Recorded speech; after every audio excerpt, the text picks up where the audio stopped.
नमस्कार दोस्तों, कैसे हैं आप? उम्मीद करता हूँ आप भी अपने घर परिवार में कुशल मंगल से होंगे। आज जो मैं आपको कहानी लेके आया हूँ श्री राम भक्त शबरी की। कैसे शबरी ने भक्ति करी और श्री राम उसकी तरफ खींचे चले आए। तो शुरू करते हैं आज की कहानी। शबरी भगवान राम की परम भक्त की। वह शबर जाति की एक भोली भाली लड़की थी। शबर जाति के लोग देखने में बहुत कुरूप होते हैं, लेकिन शबरी इतनी कुरूप थी कि शबर जाति के लोग भी उसका तिरस्कार करते थे। शबरी के माँ बाप को शबरी के विवाह की बहुत चिंता होती थी।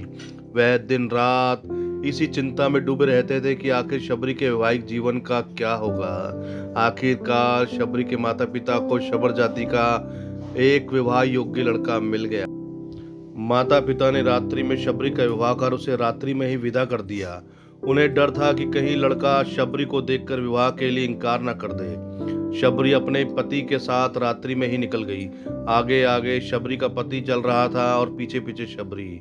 चलते चलते वह दंडकवन में आ गए। वहां उन्हें सुबह हो गई। लड़के ने सोचा, देखूं तो सही मेरी स्त्री कैसी दिखती है। लड़के ने पीछे मुड़कर देखा तो शबरी की क्रूरता देखकर वह डर गया। उसे लगा कि यह तो कोई राक्षस कुल की है जो मुझे यहीं खा जाएगी। यह सोचकर लड़का शबरी को देखकर वहीं छोड़कर भाग गया। जब शबरी दंडकवन में अकेली रह गई, वह पियर से तो आ गई थी, लेकिन उसे अपने ससुराल का कोई पता न था। अब शबरी जाए तो कहाँ जाए। दंडकवन में रहने वाले ऋषि शबरी को अछूत मानकर उसका तिरस्कार करने लगे। उसी वन में मतंग नाम के एक ऋषि महात्मा रहते थे। मतंग ऋषि को शबरी को देखकर उस पर दया आ गई। उन्होंने शबरी पर कृपा कर उसे अपने आश्रम में रहने के लिए शरण दे दी।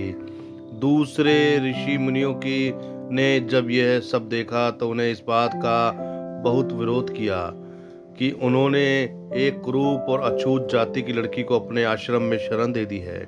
लेकिन मतंग ऋषि ने किसी की भी एक बात न सुनी। उन्होंने प्रेम से शबरी के सर पर हाथ रखा और कहा, बेटा तुम घबराओ नहीं।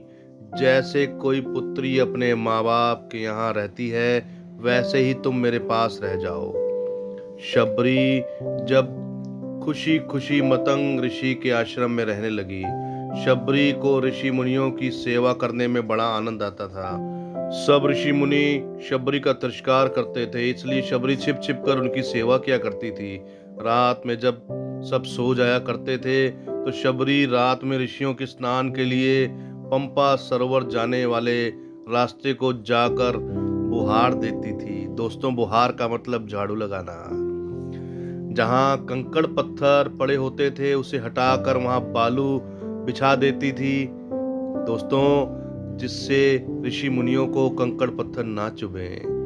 ऋषियों के लिए ईंधन लाकर रख देती थी। अगर कोई शबरी को देख लेता था तो वह वहां आकर डर के मारे भाग जाती थी। उसे डर था कि कहीं मेरी छाया ऋषि मुनियों पर पड़ गई तो वे अशुद्ध हो जाएंगे। बस इसी प्रकार ऋषि मुनियों की सेवा में उनका समय बीतता गया।